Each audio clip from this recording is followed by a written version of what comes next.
संस्थापकाय च धर्मस्य सर्वधर्मस्वरूपिणे अवतारवरिष्ठाय रामकृष्णाय ते नमः। यथाग्नेर्दाहिका शक्ति रामकृष्णे स्थिता हि या सर्वविद्यास्वरूपां तां सारदां प्रणमाम्यहम्। नमः श्रीयतिराजाय विवेकानन्दसूरये सच्चित्सुखस्वरूपाय स्वामिने तापहारिणे शिवनामनि भावितेऽन्तरङ्गे महति ज्योतिषी मानिनी मयार्धे दुरितान्यपयान्ति सुदूरदूरे मुहुरायान्ति महान्ति मङ्गलानि। स्मृते सकलकल्याणभाजनं यत्र जायते पुरुषस्तमजं नित्यं व्रजामि शरणं हरिं। श्रुतिस्मृतिपुराणानाम् आलयं करुणालयं नमामि भगवत्पादं शङ्करं लोकशङ्करं। शङ्करं शङ्कराचार्यं केशवं बादरायणं सूत्रभाष्यकृतौ वन्दे भगवन्तौ पुनः पुनः। ईश्वरो गुरुरात्मेति मूर्तिभेदविभागिने व्योमवत् व्याप्तदेहाय दक्षिणामूर्तये नमः। मौनव्याख्या प्रकटितपरब्रह्मतत्त्वं युवानं वर्षिष्ठान्ते वसदृशिगणैः आवृतं ब्रह्मनिष्ठैः आचार्येन्द्रं करकलितचिन्मुद्रमानन्दमूर्तिं स्वात्मा रामं मुदितवदनं दक्षिणामूर्तिमीडे।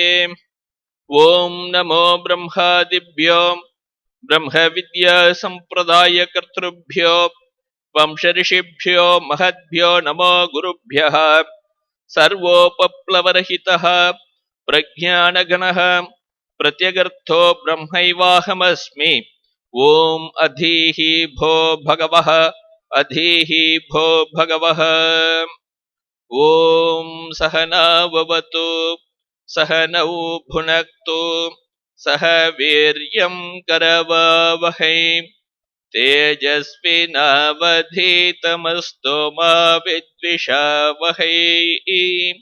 ॐ शान्ति शान्ति शान्तिः। हरिः ॐ।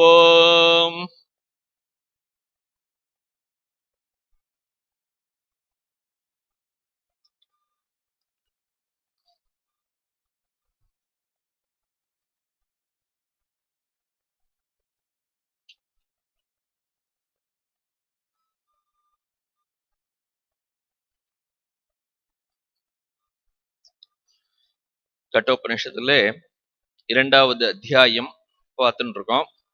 அதுல மூன்றாவது வள்ளியில இதுவரையில் 9வது மந்திரம் வரையிலும் பார்த்திருக்கோம்.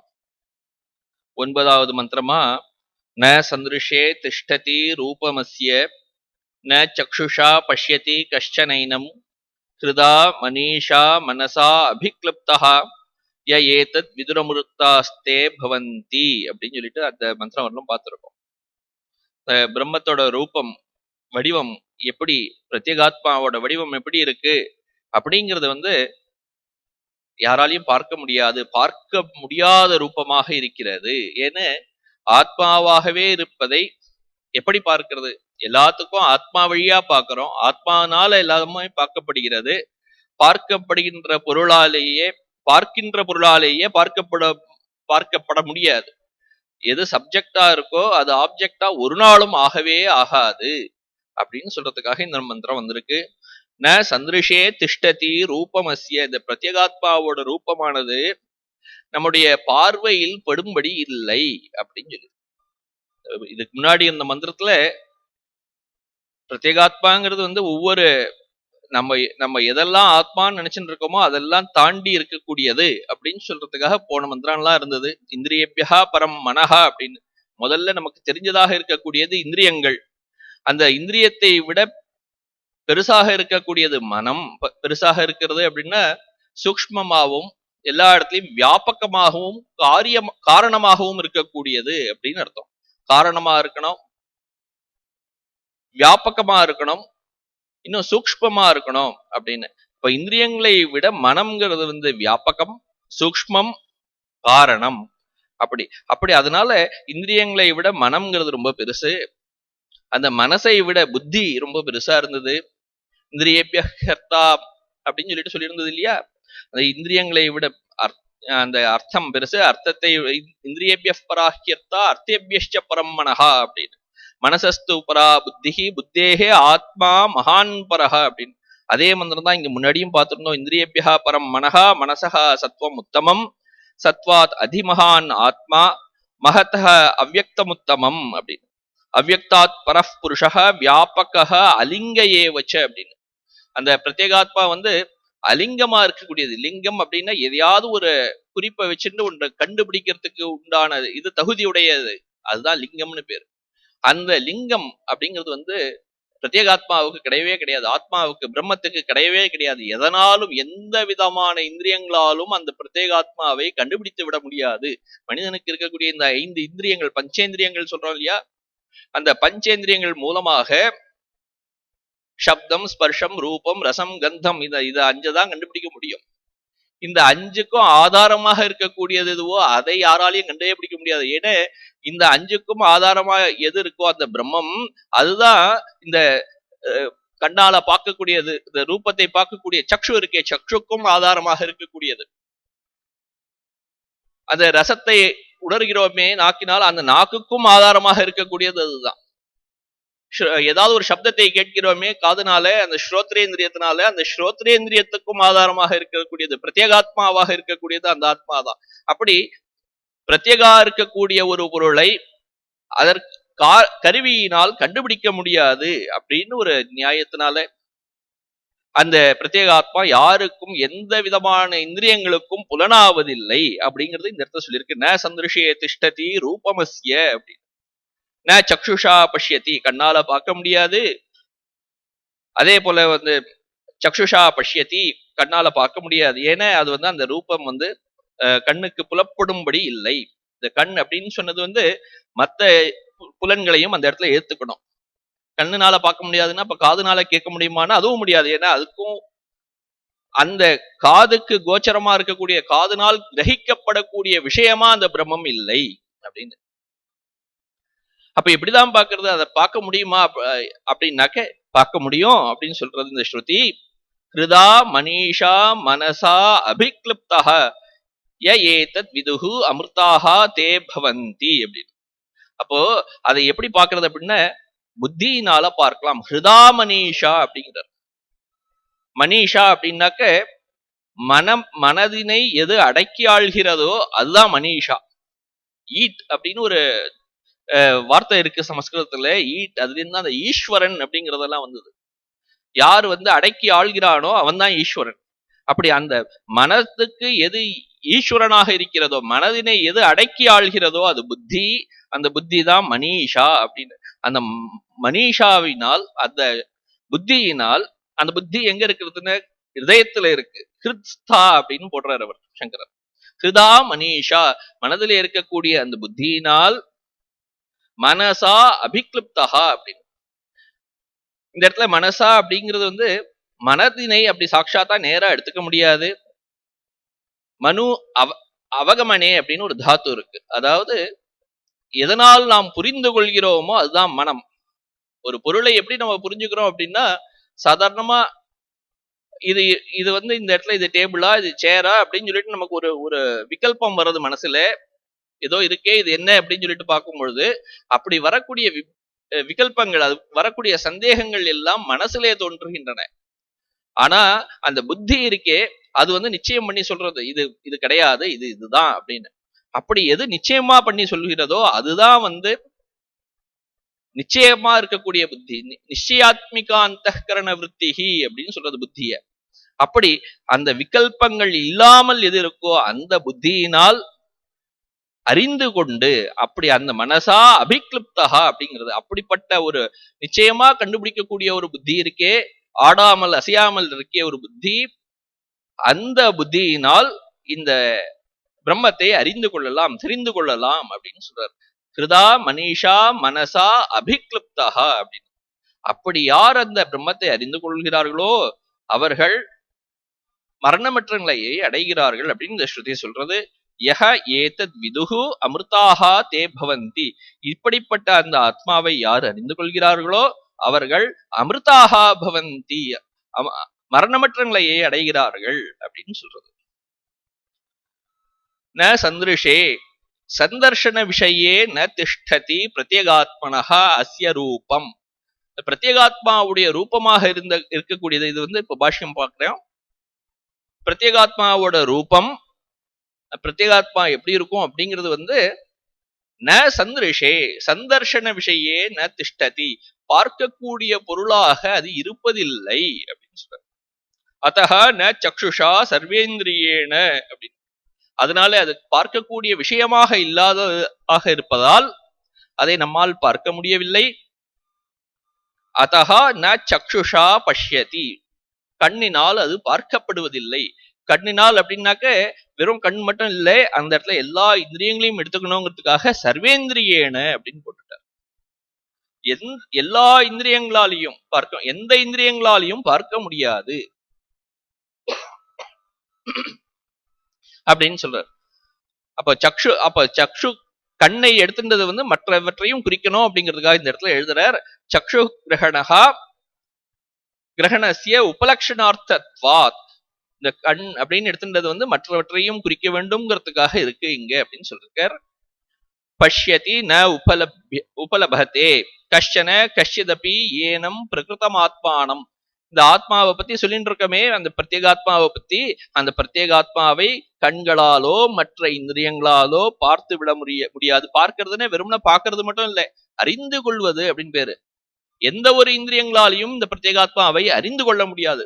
ஏன்னா அது எல்லாவற்றுக்கும் காரணமாக இருக்கக்கூடியது. நம்ம எதாலையாவது அறிந்து கொள்ளணும் அப்படின்னாக்க ஒரு காரியத்தை வச்சுட்டுதான் அறியறதுக்கு முயற்சி பண்றோம். இந்த கண் காது மூக்கு இதெல்லாம் இருக்கே, இதெல்லாம் காரியம். இந்த காரியத்தை வச்சுட்டு காரணத்தை அறிந்து கொள்ளலாம்னா முடியவே முடியாது. ஒரு அனுமானமா தெரிஞ்சுக்கலாம். இந்த ஒரு இடத்துல மரம் இருக்கு அப்படின்னா மரத்துக்கு ஒரு விதை இருந்திருக்கணும் அப்படின்னு சொல்லிட்டு தெரியறது இல்லையா, அது போல.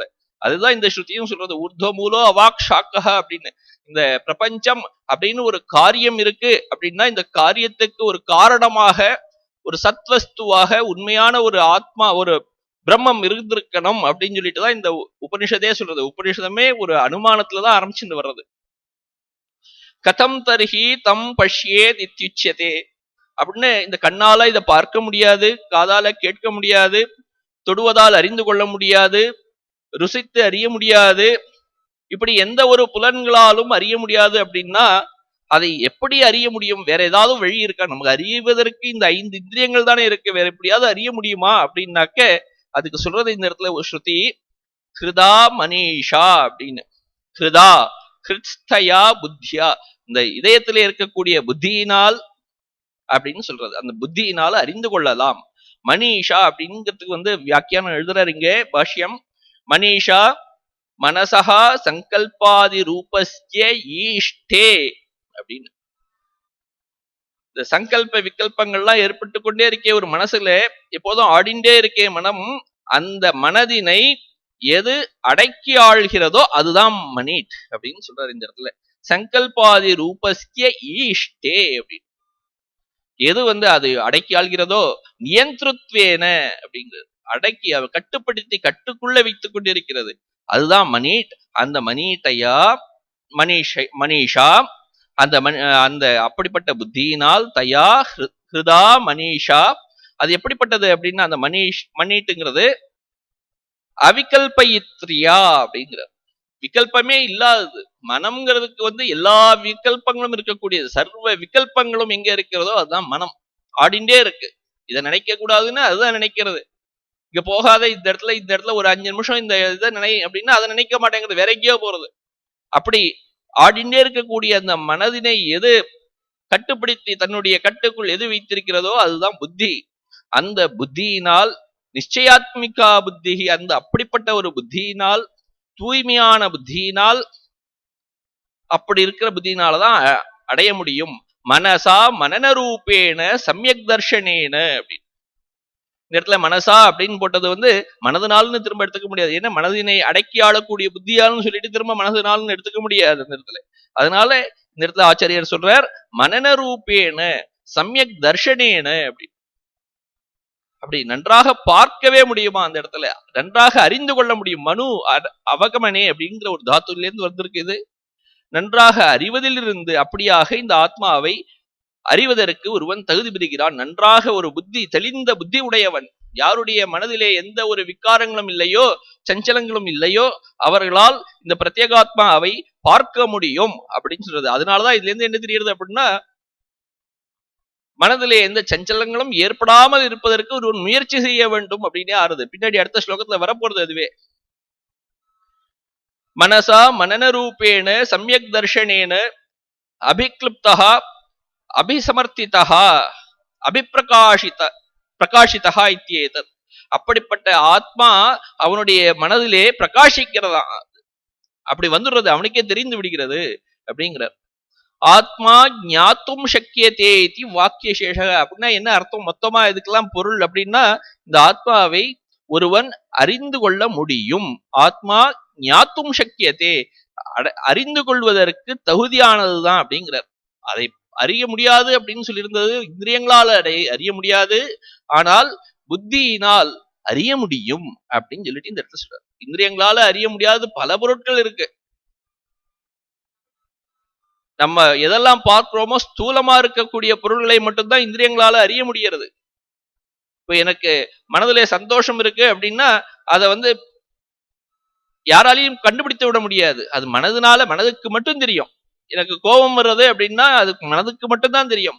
எனக்கு இது போல ஒரு உணர்ச்சி ஏற்படுறது அப்படின்னா அது எனக்கு மனதுக்கு மட்டும்தான் தெரியும். எந்த விதமான இந்திரியங்களாலும் இதையெல்லாம் அறிந்து விட முடியாது. அப்படி ஏன்னா அதெல்லாம் சூக்ஷ்மமாக இருக்கக்கூடியது. எல்லாவற்றுக்கும் சூக்ஷ்மமாக இருக்கக்கூடிய இந்த வஸ்து எந்த விதமான விகாரங்களும் விகல்பங்களும் இல்லாமல் இருக்கும் போது மட்டும்தான் தெரியும் அப்படின்னு இந்த மந்திரம் சொல்லியிருக்கு. அப்படி இல்லாமல் இருக்கும் பொழுது அந்த ஆத்மா தானே பிரகாசிக்கிறது. அதை அறிவதற்காக ஒருவன் எந்த ஒரு முயற்சியும் செய்ய தேவையில்லை அப்படிங்கிற மாதிரி சொல்றாரு.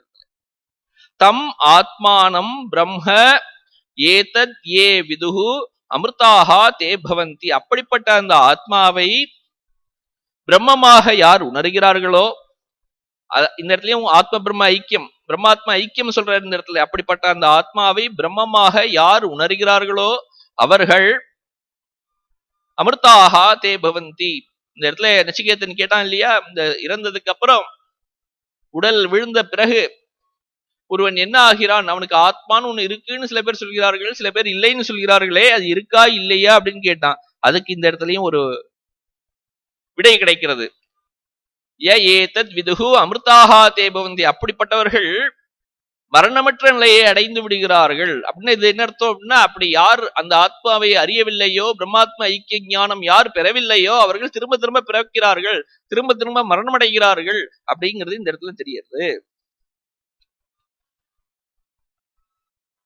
இப்போ இதுக்கு அடுத்த மந்திரத்தை நம்ம பார்க்கலாம். இப்போ யதா பஞ்ச அவதிஷ்டந்தே ஞானானி மனசா சஹ புத்திஹி ச ந விசேஷ்டதி தாம் ஆஹுஹு பரமாம் கதிம். இப்போ இந்த அசையாத ஒரு புத்தி இருந்ததுனாக்க அந்த பிரம்மத்தை அடையலாம் அப்படின்னு அந்த மந்திரம் சொல்லிட்டு, அந்த அசையாத புத்தியை அடைவதற்கு என்ன வழி அப்படிங்கிறதுக்கு இந்த மந்திரம் சொல்றது. இதெல்லாம் இதுக்கப்புறம் சொல்லக்கூடிய மந்திரங்கள் எல்லாம் சாதனைகளை சொல்லக்கூடிய மந்திரங்கள். இதுவரையிலும் சொன்ன மந்திரங்கள் எல்லாம் இருக்கக்கூடிய வஸ்து பிரதிபாதன மந்திரங்கள். வஸ்துவான பிரம்மம் இப்படிப்பட்டது அப்படின்னு சொல்லக்கூடிய மந்திரங்களாக இருந்தது.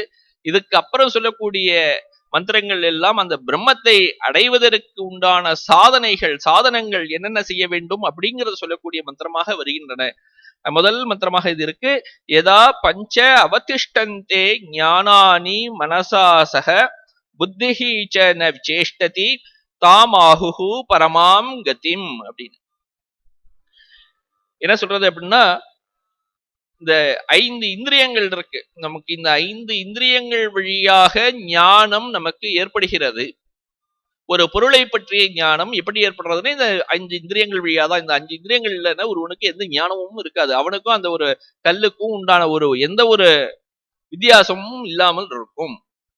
ஆக இப்ப அவனு இந்த எல்லா ஞானமும் இந்த 5 இந்திரியங்கள் வழியாக வருகிறது. இந்த ஞானம் ஏற்பட்ட உடனேயே அந்த இடத்துல மனத்துக்கு வேலை ஏற்படுகிறது, புத்திக்கு வேலை ஏற்படுகிறது. இப்படி எல்லாவற்றுக்கும் ஒரு வேலை ஏற்பட்டு கொண்டே இருக்கிறது. அப்படி இருக்கும் பொழுது எப்படி அந்த புத்தி நிலையாக நிற்கும்? நிலையாக நிற்கக்கூடிய புத்தியினாலதான் எந்த புத்தி மனதினை கட்டுப்படுத்துகிறதோ, எந்த புத்தி மனதை அடக்கி ஆள்கிறதோ அந்த புத்தியினால்தான் இந்த ஆத்ம தத்துவத்தை அறிந்து கொள்ள முடியும்னு சொல்லியிருந்தது இல்லையா? அப்போ அப்படி இருக்கும் பொழுது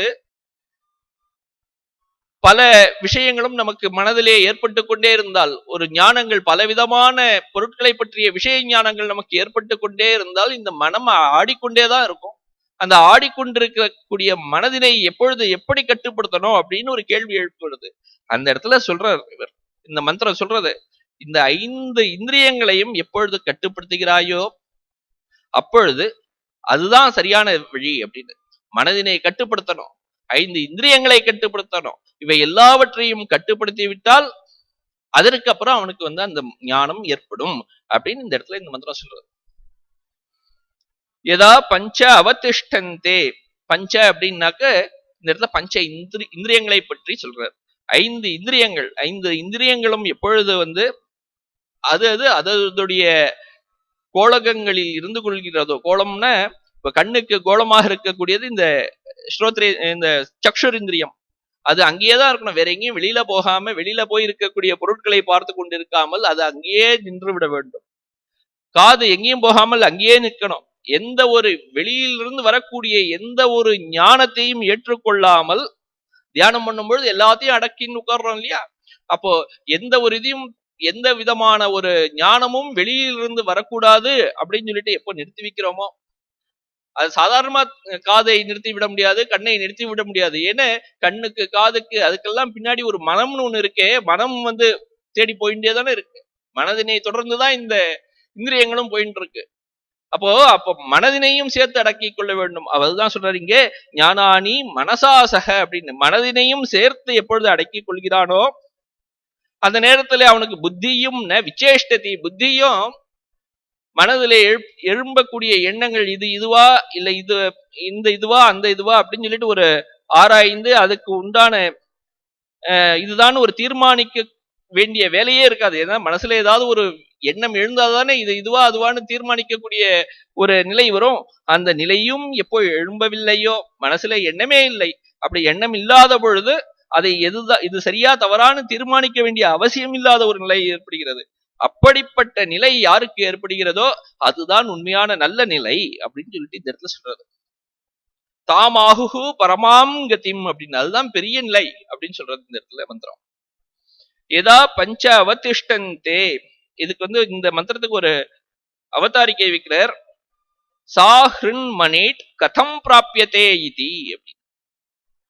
அந்த மணிட்னு சொன்னோமே, அந்த புத்திக்கெல்லாம் அந்த மனதுக்கெல்லாம் ஒரு நியந்தாவாக இருக்கக்கூடிய மணிட், அந்த மணிட்டை எப்படி பெறுவது அப்படின்னு சொல்லிட்டு கேட்டாக்க, ததர்த்தோ யோகா உச்சியத்தை, அதற்காக இந்த யோகத்தை சொல்கிறார் அப்படின்னு சொல்றார். யோகம்னா எப்படி மனதினை அடக்கிறோமோ அதுதான் யோகம். தியான யோகம், கர்ம யோகம் எல்லாம் சொல்றோம் இல்லையா, பக்தி யோகம்.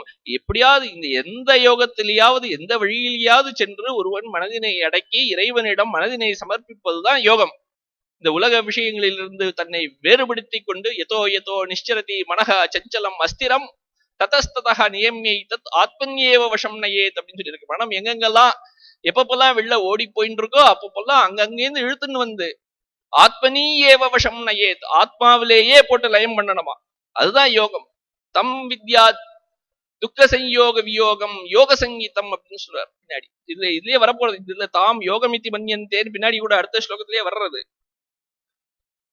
இந்த 5 அந்த அப்படிப்பட்ட அதுக்காக இந்த அந்த நிலையான அறிவினை பெறுவதற்காக யோகத்தை விதிக்கிறார் அப்படின்னு சொல்லிட்டு இந்த மந்திரம் சொல்றது. அது எப்படி அப்படிங்கறது இந்த இடத்துல சொல்றார். யதா யஸ்மின் காலே ஸ்வ விஷயேபியஹ நிவர்த்திதானி ஆத்மனி ஏவ பஞ்ச ஞானானி. யதா அப்படின்னு ஆரம்பிச்சது இல்லையா இந்த மந்திரம்? யதா அப்படின்னா எந்த காலத்தில், எந்த நேரத்தில் அப்படின்னு அர்த்தம். எந்த நேரத்துல அப்படின்னா அதுக்கு ஒரு அந்த ஒரு நேரத்துக்கு ஒரு விசேஷம், ஒரு அட்ஜெக்டிவ் போட்டிருக்காரு, இந்த நேரத்துலதான் அப்படின்னு. எந்த நேரம் அப்படின்னா அதுக்கு சொல்றார் ஸ்வ விஷயேபியா நிவர்த்திதானி. கண் அப்படிங்கிற ஒரு இந்திரியத்துக்கு விஷயங்களாக இருக்கக்கூடிய பொருட்கள், அந்த விஷயங்களிலிருந்து கண் திரும்பி வந்துடணுமா, அது பார்க்காம வந்துடணுமா, நிவர்த்திதானி அப்படின்னு. அதே போல காதுக்கு விஷயமாக இருக்கக்கூடிய இந்த சொற்கள், இந்த சப்தங்கள், இது எதுவும் இல்லாமல் காது எல்லாம் திரும்பி வந்து விட வேண்டும். இப்படி ஒவ்வொரு இந்திரியங்களும் ஒவ்வொரு அதுக்குண்டான விஷயங்களிலேயே ஈடுபடாமல் ஆத்மனி ஏவ அப்படின்னு போட்டிருக்காரு. அந்த ஆத்மாவிலேயே லயிச்சிருக்கணும். வெளில போய் அந்த விஷயங்களை அனுபவிக்கிறதுல இல்லாமல் ஆத்மாவிலேயே எப்பொழுது அந்த மனம் ஒன்றுபட்டு நிற்கிறதோ, அந்த பஞ்ச ஞானானி அப்படின்னு போட்டிருக்காரு. அந்த 5 இந்திரியங்களும், இந்த ஞானானி அப்படின்னா ஞானம்ங்கிறது மட்டும் இல்ல, ஞானத்தினை கொடுக்கக்கூடிய இந்திரியங்களுக்கு இந்த இடத்துல ஞானம்னே சொல்லியிருக்காரு. ஞானார்த்தத்வாத் ஸ்ரோத்ராதீனி இந்திரியாணி ஞானானி இத்தி உச்சந்தே அப்படிங்கிறார். ஞானத்தை கொடுக்கின்றன இந்த 5 இந்திரியங்களும். அதனால இந்த இந்திரியங்களுக்கே ஞானம்னே பேர் இந்த இடத்துல. இந்த 5 ஞானங்களும் 5 இந்திரியங்களும் எப்பொழுது ஆத்மாவிலேயே அவதிஷ்டந்தே அப்படின்னு, எப்போ ஆத்மாவிலேயே நிலை பெற்று நிற்கிறதோ அப்பொழுது அப்படின்னு அர்த்தம். அந்த எதா அப்படின்னா எந்த காலத்துல, இந்த காலத்துல, எந்த காலத்துல இந்த ஆத்மாவிலேயே 5 இந்திரியங்களும் நிலை பெற்று நிற்கின்றனவோ மனசாசக அப்படின்னு இந்த மந்திரத்துல இருக்கு. மனதுடன் கூடவே அப்படின்னு அர்த்தம். மனமும் சேர்ந்து இருக்கணும். வெறும்னா 5 இந்திரியங்கள் மட்டும் ஒரு இடத்துல நின்று எடுத்தோம்னா அது போறாது.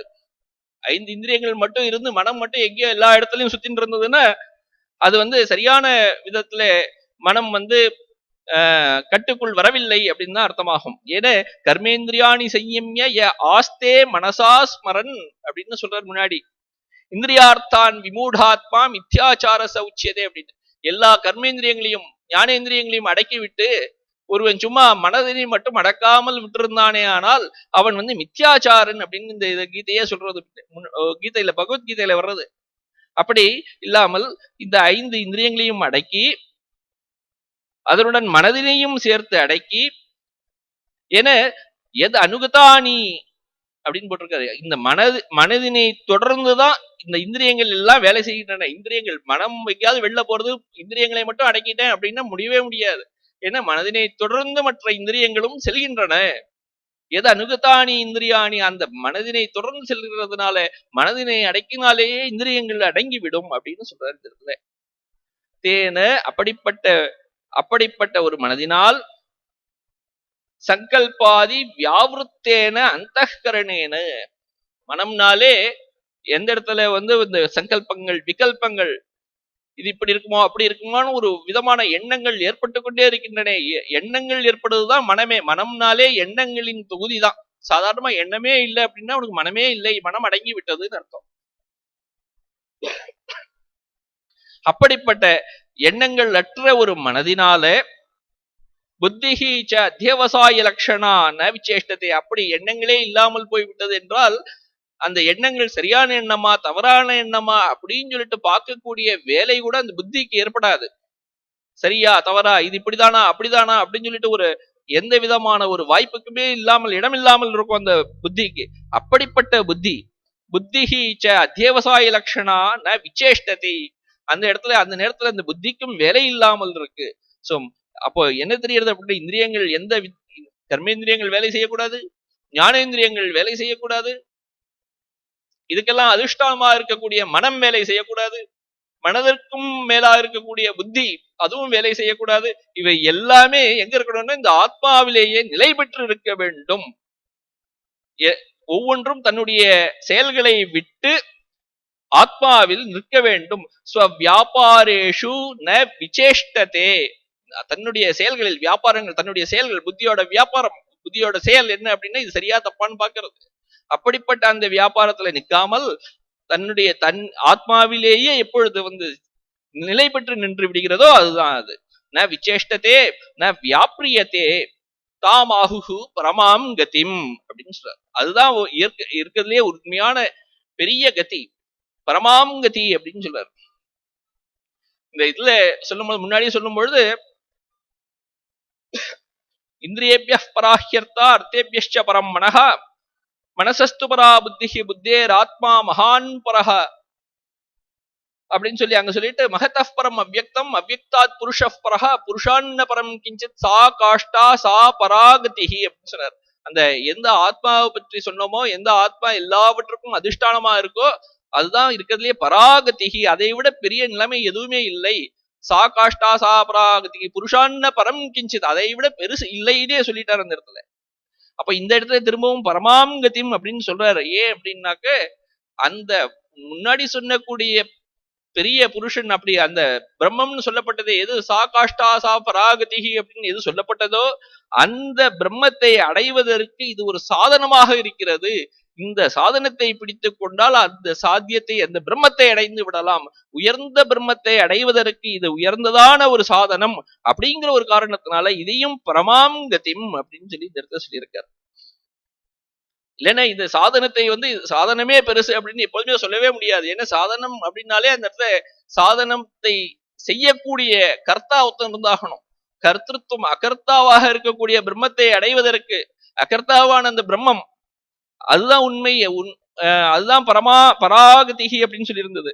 அப்படிப்பட்ட அந்த பராகதியான அந்த பிரம்மத்தை அடைவதற்கு சாதனங்களுடன் இருக்க வேண்டிய அவசியம் இல்லை. அப்படிங்கிறதுக்காக அந்த சாதனத்தை அடைவதற்காக இருக்க ஒரே காரணத்தினால இதுவும் பரமாங்கதிம் அப்படின்னு இந்த இடத்துல சொல்லியிருக்கு.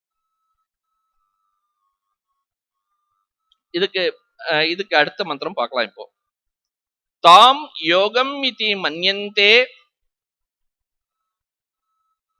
ஸ்திராம் இந்திரியதாரணாம் அப்ரமத்தஹ ததா பவதி யோகோ ஹி பிரபவாப்யயௌ. இப்போ இந்த மந்திரத்துல யோகத்தை சொன்னார். யோகம் வேண்டும் அப்படின்னு சொல்லியிருக்காரு. யோகம் அப்படின்னா அது பக்தி யோகமா இருக்கட்டும், ஞான யோகமா இருக்கட்டும், கர்ம யோகமா இருக்கட்டும், ஏதோ ஒரு யோகம் எப்படியாவது மனதினை தன்னுடைய வியாபாரத்திலிருந்து எடுத்து, பக்தி யோகம் அப்படின்னா உபாசனா மார்க்கங்கள்லாம் இருக்கு. உபாசனைகள்லாம் செய்தாக்க என்ன ஆகும் அப்படின்னாக்க மனம் ஒரு இடத்திலே நிலை பெற்று நிற்கும், வெளிப்பொருள்களிலே உலவி கொண்டிருக்காது, ஒரே இடத்திலேயே இஷ்ட தெய்வத்தை மீது நிலையாக நின்று அப்படிப்பட்ட ஒரு நிலையான ஒரு புத்தி கிடைக்கும். அப்படி ஒரு நிலைத்த புத்தி இருந்ததுனாக்க அந்த ஆத்ம தத்துவம் சீக்கிரமாக கிடைத்து விடும். அந்த உபாசனாமூர்த்தியின் அனுகிரக பலத்தினாலே ஆத்ம தத்துவம் கிடைக்கும் அப்படின்னு சொல்லியிருக்கு. இப்படியாக பலவிதமான யோகங்களும் இருக்கு. அந்த யோகத்துடைய எல்லா யோகங்களுக்கும் ஒரு டெஃபினேஷன் என்ன அப்படிங்கறது இந்த இடத்துல மந்திரத்தை சொல்றார். தாம் யோகம் இதி மன்யந்தே ஸ்திராம் இந்திரியதாரணாம் அப்ரமத்தஹ ததா பவதி யோகோ ஹி பிரபவாப்யயௌ அப்படின்னு சொல்றாரு இந்த இடத்துல. தாம் யோகம் இதி, இப்படிப்பட்ட நிலை, இததான் யோகம் அப்படின்னு நம்ம சொல்றோம். எதை அப்படின்னா ஸ்திராம் இந்திரிய தாரணாம், இந்திரியங்களை ஒரே இடத்துல நிலையாக நிறுத்தி வைப்பது. அப்படின்னு நிலையாக எங்க நிறுத்தி வைக்கணும்னா ஆத்மாவிலேயே நிலையாக நிறுத்தி வைக்கணும். வெளிப்பொருட்களில் மனதினை செல்ல விடாமல் ஆத்மாவிலேயே எப்பொழுது மனம் நிலைத்து நிற்கிறதோ, புத்தி எப்பொழுது நிலைத்து நிற்கிறதோ, இந்த 5 இந்திரியங்களும் நிலைத்து நிற்கிறதோ அப்பொழுதுதான் அதுக்கு பேர் தான் யோகம்னு பேரு. வேற எங்க மற்ற இடங்களில் உலவச் செல்வது யோகம் கிடையாது அப்படின்னு சொல்றாரு. தாம் யோகம் இதி மன்யந்தே ஸ்திராம் இந்திரியதாரணாம் அப்படின்னு. அப்படி யார் ஒருவன் அப்படி நிலையாக நிறுத்தி வைக்கிறானோ அப்ரமத்தஹ ததா பவதி அப்படிங்கிறார். எப்பொழுது அப்படி நிறுத்தி வைக்கிறானோ அந்த இடத்துல அவன் அப்ரமத்தஹ பிரமாதம் அப்படின்னாக்க கவனக்குறைவுன்னு அர்த்தம். தமிழ்ல நம்ம பிரமாதமா இருக்கு அப்படின்னு சொல்றோமே, அந்த பிரமாதம் கிடையாது. இந்த இடத்துல பிரமாதா அப்படின்னாக்க கவனக்குறைவாக இருப்பதுதான் பிரமாதம்.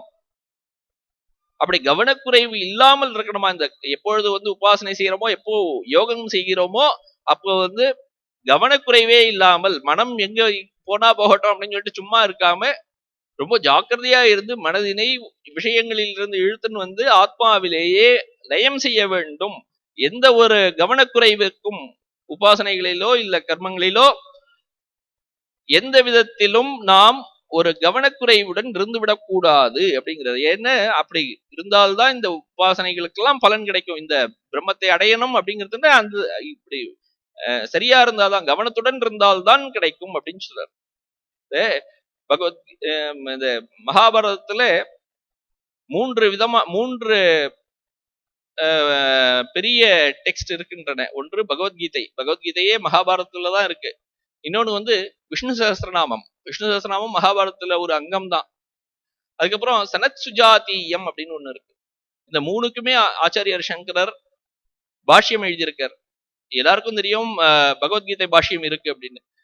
விஷ்ணு சஹஸ்ரநாமத்துக்கும் பாஷ்யம் இருக்கு. அதே போல அந்த சனத் சுஜாதீயத்துக்கும் பாஷ்யம் இருக்கு.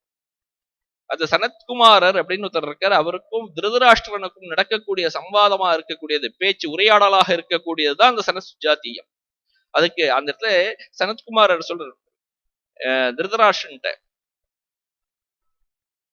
பிரமாதம் வை மிருத்யும் அகம் பிரவீமி அப்படின்னு. பிரமாதமா இருக்கிறது எது? பிரமாதம் எது? கவனக்குறைவு. அந்த கவனக்குறைவாக எது இருக்கோ அதுதான் மிருத்யுவே அப்படிங்கிற. கவனக்குறைவாக ஒருவன் இருந்தானேயானால் அதுவே அவனுக்கு இறப்பு, மிருத்யு அப்படின்னு சொல்லிட்டு அந்த இடத்துல சொல்றார். அதனால இந்த மந்திரமும் இந்த இடத்துல சொல்லி கொடுக்கிறது அப்பிரமத்தகா அப்படின்னு. கவனக்குறைவுடன் செயல்பட்டு விடாதே, ஜாக்கிரதையாக இரு, ஜாக்கிரதையாக இரு, ஜாக்கிரதையாக இரு. ஏன்னா முன்னாடியே இந்த இடத்துல உபநிஷத்துலயே சொல்லியிருக்கு இல்லையா, இந்த சுரஸ்யதாரா நிஷிதா துரத்தியா துர்கம் பதஸ்தத் கவையோ உதந்தி அப்படின்னு. அது கத்தி மேல நடக்கிறது போலையா இந்த இது யோகம்ங்கிறது. இந்த இந்திரியங்களை எல்லாம் திருப்பி கொண்டு அந்த ஆத்மாவிலேயே போடுறது அவ்வளவு சுலபமான விஷயம் கிடையாது. யாருடைய மனம் ஆச்சாரியர்களுடைய உபதேசத்தினாலையும் ஆகமத்துடைய உபதேசத்தினாலையும் நன்றாக தூய்மைப்படுத்தப்பட்டிருக்கிறதோ சம்ஸ்கிருதேன மனசா அப்படின்னு சொல்லியிருக்கார். ஆச்சாரிய ஆகம உபதேசேன சம்ஸ்கிருதேன மனசா அப்படின்னு. மனசைவேதமாப்தவ்யம் இல்லையா? இந்த ஆத்மாவை எதனால அடைகிறது அப்படின்னா மனசனால மட்டும்தான் அடைய முடியும். தூய்மையான மனதனால மட்டும்தான் அடைய முடியும்.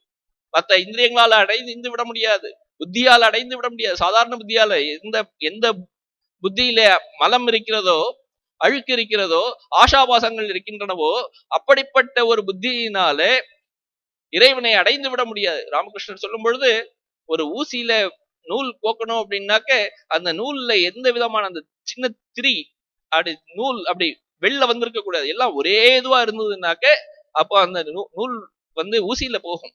அப்படி அந்த இறைவனை அடையணும்னா அந்த இறைவனே வேணும், வேற எதுவுமே வேண்டாம் அப்படிங்கிற ஒரு நிலைமை எப்போ வர்றதோ அப்பதான் அவனால இறைவனை அடைய முடியும்.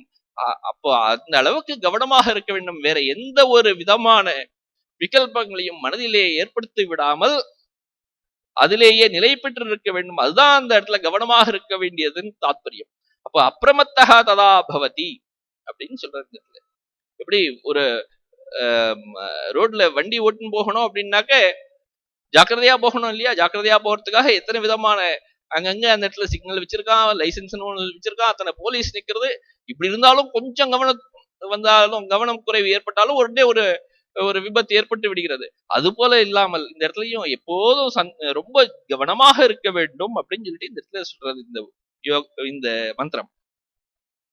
தாம் ஈதிருஷீம் தது அவஸ்தாம் யோகம் இதி மன்யந்தே. இப்படிப்பட்ட நிலையை தான் யோகம் அப்படின்னு சொல்லிட்டு சொல்கிறார்கள். அது எப்படிப்பட்டது அப்படின்னா யோகமே வசந்தம் அப்படிங்கிறார்.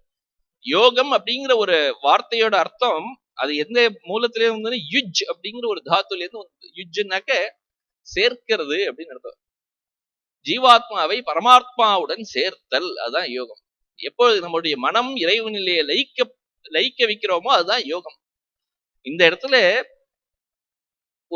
இந்த உலகத்திலிருந்து நீக்கி அதை ஆத்மாவிலேயே லயிக்க வைக்க வேண்டும். இப்ப உலகத்திலிருந்து நீக்குதல் அப்படின்ற ஒரு இது இருக்கு இல்லையா, அதுதான் யோகம். விபரீதமான அர்த்தம் இங்க. இதுல இருந்து யோகம்னா சேர்த்தல்னு அர்த்தம், உலகத்திலிருந்து நீக்குதல்ங்கிற அர்த்தத்திலையும் இந்த இடத்துல யோகம்னு பயன்படுறது அப்படின்னு இந்த இடத்துல சொல்றாரு. இந்த இடத்துல தாம் ஈதிருஷீம் தத் அவஸ்தாம் யோகம் இதி மன்யந்தே. இந்த 5 ஞானேந்திரியங்களும் வெளியே உள்ள பொருட்களுடன் எந்த ஒரு தொடர்பும் இல்லாமல் எப்பொழுது இருக்கிறதோ அதுதான் யோகம். எப்பொழுது இந்த வெளிப்பொருட்களுடன் சேராமல் இருக்கிறதோ அதுதான் யோகம் அப்படின்னு சொல்றாரு. இதேதான் பகவத்கீதாலையும் இருக்கு. தம் வித்யா துக்க சையோக வியோகம் யோக சங்கீதம் அப்படின்னு. துக்க சையோக வியோகம் அப்படின்னு, வியோகம் அப்படின்னா பிரித்து எடுக்கிறது. துக்கத்துடன் கூடியவை இந்த உலக பொருட்கள் எல்லாம். அப்படி அந்த துக்கத்துடன் கூடிய இந்த பொருள்களில் இருந்து எப்பொழுது மனதினை பிரித்து எடுக்கிறோமோ அதுதான் யோகம் அப்படின்னு சொல்லியிருக்கிறீங்க. வியோகமே வசந்தம். ஏன் அப்படின்னாக்க சர்வ அனர்த்த சையோக வியோக லட்சணாகி இயம் அவஸ்தா யோகினகா. இந்த உலக பொருட்கள் எல்லாம் அனர்த்தங்கள் ஏற்படுத்தக்கூடியவை. சர்வ அனர்த்த சையோகம், அனர்த்தம் அப்படின்னா கஷ்டங்கள், துன்பங்கள். இந்த உலக பொருட்கள் எல்லாம் ஒருவனுக்கு துன்பங்களையே ஏற்படுத்தி கொடுக்கின்றன. அப்படி அந்த துன்பத்தை ஏற்படுத்தக்கூடிய இந்த உலக பொருட்களில் இருந்து மனதினை திருப்புவதுதான் யோகம். சையோக வியோக லட்சணாகி இயம் அவஸ்தா யோகினக. இந்த அவஸ்தை தான், இந்த நிலைதான். அவஸ்தைன்னா தமிழ் அவஸ்தை இல்லை, அவஸ்தைன்னா கஷ்டப்படுறதுன்னு அர்த்தம் தமிழ்ல. ஆனா இந்த சமஸ்கிருதத்துல அவஸ்தை அப்படின்னாக்க நிலை அப்படின்னு அர்த்தம். இப்படிப்பட்ட நிலை எது இருக்கோ, எது கஷ்டப்படாத நிலை எது இருக்கோ, கஷ்டமாக இருக்கக்கூடிய அனர்த்தமா இருக்கக்கூடிய துன்பத்தை கொடுக்கக்கூடிய இந்த சம்சாரத்திலிருந்து எப்பொழுது மனம் திரும்புகிறதோ, பிரிந்து வந்து இறைவனிலேயே ஆத்மாவிலேயே அடைகிறதோ, ஆத்மாவிலேயே லயமாகிறதோ, அதுதான் யோகிகளின் இந்த நிலை, யோகாவஸ்தை அப்படின்னு சொல்லிட்டு இந்த இடத்த சொல்றார். ஏதஸ்யாம் ஹி அவஸ்தாயாம். இந்த அவஸ்தையில ஏன் இந்த துக்கம் இல்லை அப்படிங்கிறதுக்கும் இந்த இடத்துல சொல்றார், காரணம் சொல்றார். ஏதஸ்யாம் ஹி அவஸ்தாயாம், இந்த அவஸ்தையில அவித்யா அத்தியாரோபண வர்ஜித ஸ்வரூப பிரதிஷ்டா ஆத்மா. ஏன்னா எந்த விதமான துன்பமும் இல்லாமல் எப்பொழுதுமே சர்வோபப்ளவரஹிதா அப்படின்னு சொல்லி பார்த்தோம் முன்னாடியே. இந்த மந்திர தியான ஸ்லோகத்துல சொல்லும் பொழுது சர்வோபப்ளவரஹிதா பிரஜானகணக அப்படின்னு சொல்லிட்டு அந்த இடத்துல பார்த்தோம். எந்த இடத்துல எந்த உபப்ளவம்னா எந்த துன்பங்கள், இந்த கஷ்டங்கள் அப்படின்னு அர்த்தம். எந்த ஒரு கஷ்டங்களும் இல்லாமல், உபப்ளவங்கள் எதுவுமே இல்லாமல் இருக்கக்கூடியது இந்த ஆத்மா. அப்படிப்பட்ட அந்த ஆத்மாவில் நிலை பெறுவதாக இருக்கிறது. அதுதான் இந்த அவஸ்தை. ஏதஸ்யாம்ஹி அவஸ்தாயாம். இந்த அவஸ்தையில் அவித்தியினாலே ஏற்படக்கூடிய எந்த ஒரு துன்பங்களுமே இல்லை. அவித்தியினாலே தன் மேல் அத்தியாரோபம் பண்ணிக்கிறான். தான் இந்த உடல் அப்படின்னு நினைச்சுக் கொள்கிறோம். தன்னை இந்த இந்திரியங்களாக, ஞானேந்திரியங்களாக, கர்மேந்திரியங்களாக, பிராணனாக, மனமாக நாம் நம்மை நினைத்துக் கொள்கிறோம். அதுதான் அத்தியாரோபம், தவறாக எண்ணிக்கொள்ளுதல். எது இல்லையோ அதை நான் அப்படின்னு எப்படி எடுத்துக்கிறதுனால ஏற்படக்கூடிய கஷ்டங்கள். அப்படி அந்த கஷ்டங்கள் எதுவும் இல்லை அந்த ஆத்மாவில். அதனாலே அந்த நிலையில் அவனுக்கு கஷ்டமே ஏற்படுவதில்லை, துன்பங்களே இல்லாத இருக்கும் அவஸ்தை அதுதான். ஸ்திராம் இந்திரியதாரணாம், ஸ்திராம் அச்சலாம் இந்திரியதாரணாம் அப்படின்னு சொல்லியிருக்கிறீங்க. ஸ்திரம் அப்படின்னாக்க எப்போது எது ஆடாமல் அசையாமல் இருக்கோ அதுதான் ஸ்திரம். அப்படி இந்த மனம் ஆனது ஆடாமல் அசையாமல் பஞ்ச ஞானேந்திரியங்களுடன் வெளியே இருக்கக்கூடிய பொருள்கள் இருக்கக்கூடிய தொடர்பினை விட்டு ஆத்மாவிலேயே நிற்க வேண்டும். இந்திரிய தாரணம் பாஹ்ய அந்தகரணானாம் தாரணம் இத்தியர்த்தக. பாஹ்யகா அப்படின்னா வெளியே இருக்கக்கூடியது, அந்தகரணம்னா உள்ளே இருக்கக்கூடிய மனம். இந்த வெளியே இருக்கக்கூடிய பஞ்ச ஞானேந்திரியங்களும் மனமும் ஆடாமல் அசையாமல் எப்பொழுது இருக்கிறதோ அதுதான் இந்திரிய தாரணம் அப்படின்னு சொல்லி சொல்லியிருக்காங்க. இப்போ எப்போதுமே அது வந்து ஆத்மால வந்து நின்றுடுத்துனாக்க அது மாறவே மாறாது. ஏன்னா ஆத்மாங்கிறது மாறவே போறதில்லை. அதனால அப்படிப்பட்ட ஒரு நிலையிலே இந்திரியங்களை கொண்டு வந்து விடுவதுதான் இந்திரிய தாரணம் அப்படின்னு சொல்லி இந்த இடத்துல சொல்றாரு. இந்த இந்திரிய தாரணம் ஆத்மாவிலேயே இருக்கக்கூடிய நிலை. இப்ப வெளிப்பொருள்களுடன் தொடர்பில்லாத நிலை ஒருவனுக்கு சுஷுப்தியிலேயே ஏற்படுறது. நல்லா தூங்குறான் ஒருத்தன். நன்றாக தூங்கும் பொழுது அவனுக்கு வெளிப்பொருட்களில் எந்த விதமான நாட்டமும் ஏற்படுவதில்லை, எந்த விதமான தொடர்பும் ஏற்படுவதில்லை. அதேதான் இந்த இடத்துல சொல்லியிருக்கா அப்படின்னா அதை சொல்லல இந்த இடத்துல. ஏன் அப்படின்னா நன்றாக தூங்கும் பொழுது அவனுக்கு எது அவித்யோட பீஜம் இன்னும் இருந்துட்டே இருக்கு. அவித்யோட பீஜம், அந்த அவித்யை வந்து அந்த இடத்துல மறைந்து இன்னும் இருந்து கொண்டேதான் இருக்கு.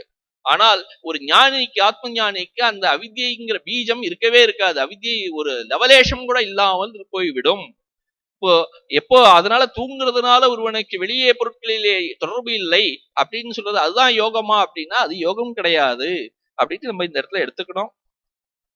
ஆக எப்போ அந்த மனம் அப்படி இதுல இருக்கோ அந்த நேரத்துல அப்பிரமத்தகா பிரமாதவர்ஜிதா சமாதானம் பிரதி நித்தியம் எத்தனவான் ததா தஸ்மின் காலே அப்படின்னு சொல்லி சொல்ற இந்த இடத்துல. அப்போ எப்போ வந்து மனமானது ஆத்மாவிலேயே லயமடைந்து நிற்கிறதோ அந்த நேரத்திலே ஒருவன் அப்பிரமத்தகா பவதி, ரொம்ப கவனக்குறைவு இல்லாதவனாக நிற்க வேண்டும் அப்படின்னு சொல்லிட்டு இந்த ஸ்ருதி சொல்லி கொடுக்கிறது. இப்போ ஒரு டூ வீலர் எடுத்துட்டு போகும் பொழுது அம்மா சொல்லி கொடுப்பாங்க, ஜாக்கிரதையா போயிட்டு வா அப்படின்னு. சாதாரணமா வெளில போகும்போது ஜாக்கிரதையா போகணும்னு சொல்ல வேண்டிய அவசியம் இல்லை. ஏன்னா எந்த இடத்துல ஒரு வாய்ப்பு இருக்கிறதோ அந்த இடத்துல ஒருவனை எச்சரிக்கை செய்ய வேண்டும். அதேதான் இந்த ஒரு ஸ்ருதியும் பண்றது. அப்பிரமத்தகா பவ அப்படின்னு சொல்றது, அப்பிரமத்தகா பவதி அப்படின்னு. எப்படி எப்படின்னா அப்பிரமத்தகா அப்படின்னா பிரமாதவர்ஜிதா, கவனக்குறைவு அற்றவனாக இரு அப்படின்னு. எதுல கவனக்குறைவு அற்றவனாக இருக்க வேண்டும்? சமாதானம் பிரதி. எப்போ மனதினை ஆத்மாவிலேயே போடுகிறோமோ, எப்போ லயம் பண்ணிக்கிறோமோ அதுக்கு பேர் தான் சமாதானம்னு பேரு. அந்த சமாதானம் பண்ணும் பொழுது, மனதினை ஆத்மாவில் லயம் செய்ய வைக்கும் பொழுது துளி கூட கவனக்குறைவு இல்லாதவனாக இருக்க வேண்டும் அப்படிங்கிறது. அந்த ஆத்மாவிலே அந்த மனதினை போடுவதற்கு எப்பொழுதும் முயற்சி செய்ய வேண்டும் அப்படின்னு சொல்றது. நித்தியம் எத்தனவான் பவ அப்படின்னு சொல்றது, எப்பொழுதும் அதுக்கு முயற்சி செய்து கொண்டே இரு அப்படின்னு. ததா அந்த நேரத்திலே எதைவ பிரவருத்த யோகா பவதி இது சாமர்த்தியாத் அவகமியதே. எப்பொழுது அந்த யோகம் செய்வதற்கு ஒருவன் ஆரம்பிக்கிறானோ, யோகத்தில் எப்பொழுது ஒருவன் ஈடுபடுகிறானோ அப்பொழுது ஜாக்கிரதையாக இருக்க வேண்டும் அப்படின்னு சொல்லிட்டு இந்த மந்திரம் சொல்றதுன்னு சொல்லி முடிக்கிறாரு. எப்படி அது தெரிகிறது அப்படின்னாக்க, நகி புத்தியாதி சேஷ்டாபாவே பிரமாத சம்பவோ அஸ்தி. எப்பொழுது புத்தி, இந்திரியங்கள், இந்த இந்த இந்த இந்திரியங்கள், மனம் இதெல்லாம் இருக்கு இல்லையா, இவை எல்லாவற்றிற்கும் ஒரு செயல் இல்லாத பொழுது, புத்தியாதி சேஷ்டாபாவே, அந்த இல்லாத நேரத்திலே பிரமாதத்திற்கு, கவனக்குறைவிற்கு ஒரு எந்த ஒரு வாய்ப்பும் இல்லை அப்படின்னு. அதாவது இப்போ வந்து இவன் வண்டியை எடுத்துட்டு போகலையோ அப்ப அவனுக்கு ஆக்சிடென்ட் அப்படின்னு ஒன்று ஏற்படுவதற்கு வாய்ப்பே இல்லை. அப்ப வந்து சொல்ல வேண்டிய அவசியம் இல்லை. அது போல யாரு இந்த யோகத்திலே ஈடுபடுவது இல்லையோ அவர்களுக்கு நீங்கள் வந்து ஜாக்கிரதையாக இருக்க வேண்டும் சொல்ல வேண்டிய அவசியம் இல்லை. ஆக இது யோகிகளுக்காக சொல்லப்பட்டிருக்கிறது. யார் தியானம் செய்கிறார்களோ, யார் வெளி விஷயத்திலிருந்து உள்ளே இழுத்து மனதினை ஆன்மீக விஷயத்தில் ஈடுபடுத்துகிறார்களோ அவர்கள் ஜாக்கிரதையாக இருக்க வேண்டும் அப்படின்னு சொல்றது இந்த மந்திரம் அப்படின்னு இந்த இடத்துல சொல்றார். தஸ்மாத் பிராகேவ புத்தியாதி சேஷ்டா உபரமாத் அப்பிரமாதக விதீயதே. அப்போ ஆத்மாவிலேயே மனம் ஈடுபடுவதற்கு இந்த அப்பிரமாதம், அதாவது கவனக்குறைவாக இல்லாமல் இருக்கும் நிலைமை அவனுக்கு சாஸ்திரம் விதிக்கிறது. இப்படித்தான் இருக்க வேண்டும், ஜாக்கிரதையாக இருக்க வேண்டும், ஒருவன் மனதினை வெளியிலே வேகமாக விட்டுவிடக்கூடாது அப்படின்னு சொல்லிட்டு சாஸ்திரம் அவனுக்கு உபதேசிக்கிறது அப்படின்னு சொல்லி முடிக்கிறார் இந்த இடத்துல. அதவா இதுக்கு வந்து இன்னொரு விதமா ஒரு பாஷ்யமும் பண்றார். அதவா யதா ஏவ இந்திரியாணாம் ஸ்திரா தாரணா ததானீம் ஏவ நிரங்குஷம் அப்பிரமத்தத்துவம் இத்யதஹா அப்படின்னு ஆரம்பிக்கிறார். எப்போ வந்து இந்திரியங்கள் எல்லாம் நிலையாக ஆத்மாவிலேயே நின்று விட்டதோ அப்பொழுது, ஆத்மாவிலேயே இந்திரியங்கள் நின்று விட்டது, மனம் நின்று விட்டது, புத்தி நின்று விட்டது அப்படின்னா அந்த இடத்துல துளி கூட ஒரு பிரமாதத்துக்கோ கவனக்குறைவு ஏற்படுவதற்கோ மனம் சஞ்சலம் ஆவதற்கோ எந்த ஒரு வாய்ப்பும் இல்லை. அதனால அவன் கவனக்குறைவு அற்றவனாக ஆகிவிடுகிறான் அப்படின்னு சொல்றதாக கூட எடுத்துக்கொள்ளலாம் அப்படின்னு சொல்றது இங்க. அத்தஹா அபிதீயத்தே அப்பிரமத்தஹா ததா பவதி, அவன் கவனக்குறைவு அற்றவனாக ஆகிவிடுகிறான் அப்படின்னு சொல்றது. எப்போ வந்து ஒருவன் வண்டி ஓட்ட கத்துக்கும் பொழுது வீட்டுல சொல்லி அனுப்புகிறார்கள், ஜாக்கிரதையாக போயிட்டு வா அப்படின்னு. ஒருவன் நன்றாக வண்டி ஓட்டுவான், அவனுக்கு அதுக்கப்புறம் எந்த விதமான ஒரு இதுவும் இருக்காது அப்படின்னா அவன் வந்து கவனக்குறைவு அற்றவனாக இருக்கிறான் அப்படின்னு சொல்றான் இல்லையா. அது போல இந்த இடத்துல அதுவும் சொல்லியிருக்காரு. இரண்டு விதமா சொல்லியிருக்காரு. யோகாருடனை பத்தியும் யோகியை பத்தியும் சொல்லி முடிக்கிறார் இந்த இடத்துல. குதஹா ஏன் அப்படின்னாக்க, யோகா எதுக்காக இப்படி வந்து கவனக்குறைவாக இல்லாமல் இரு அப்படின்னு சொல்லிட்டு சொல்றது அப்படின்னாக்க, எதுக்காக அப்படி சொல்லணும், எதுக்காக வந்து யோகம் பண்ணும் பொழுது கவனத்துடன் இரு அப்படின்னு எதுக்காக சொல்லணும் அப்படின்னு கேட்டுக்கிறாரு. இந்த கேட்டு அதுக்கு பதிலும் சொல்றாரு. குதஹா யோகோஹி யஸ்மாத் பிரபவாப்யயௌ அப்படின்னு. யோகம் அப்படின்னா என்ன அப்படின்னா இந்த விதமான மனதிலே ஏற்படக்கூடிய எண்ணங்களை அடக்கிறது தானே. அப்போ மனம்ங்கிறதே அந்த எண்ணங்களின் எழுச்சி தானே மனம். அப்போ மனதிலே ஒரு எண்ணம் எழும்பும், அந்த எண்ணம் திரும்பவும் குறையும், எழும்பும், எழும் இறங்கும், எழும் இறங்கும், இப்படியேதான் இருக்கும். இதுதான் பிரபவஹா அப்பியயஹா அப்படிங்கிறது. பிரபவஹா அப்படின்னா மனதிலே எழும்புகின்ற எண்ணம், அப்பியயகான அந்த மனத்திலே எழும்புகின்ற எண்ணம் எப்போ விழுகிறதோ அதுதான் அப்பியயகா. இப்படிதான் மனத்தோட இயற்கையே, சுவாவமே அப்படிதான் இருக்கு. அதனால அதை அடக்கணும்னு அதுல கொஞ்சம் ஜாக்கிரதையா இருக்கணும் அப்படின்னு சொல்றது இங்க. யஸ்மாத் பிரபவாப்பியவ் உபஜன அபாய தர்மகா அப்படின்னு. உபஜன அப்படின்னா பிறப்பு, அபாயக அப்படின்னா அழியிறது. அந்த மனதிலே எழுப்பக்கூடிய எண்ணம் தோன்றுகிறது, எண்ணம் அழிகிறது. இப்படியாக இருக்கக்கூடியதுதான் இந்த மனம். அதனால அபாய பரிகாராய, அந்த இடத்துல மனதினை அடக்க வேண்டும் அப்படிங்கிறதுனால அபாய பரிகாராய அப்பிரமாதக கர்த்தவ்யா, அந்த வேற மற்ற எண்ணங்கள் எதுவும் எழும்பாமல் இந்த ஆத்மாவை பற்றிய எண்ணம் மட்டும் இருக்கணும். நம்ம எப்போதும் நினைத்து கொண்டிருக்கோம், தியானம் பண்ணும்போது கூட அந்த ஆத்மாவை நினைச்சுட்டு இருக்கும் பொழுது சந்தோஷமா இருக்கலாம் அந்த நேரத்துல. அப்போ அதை விட்டு வெளில வந்த உடனே அந்த ஆத்ம எண்ணங்களோ எந்த விதமான உபாசனைகள் எதை பண்ணாலும் அதெல்லாம் போய் விடுகிறது. ஏன்னா மனதிலே எழும்பிய எண்ணங்கள் வெளில வந்த உடனே அதெல்லாம் போய் விடுகின்றன.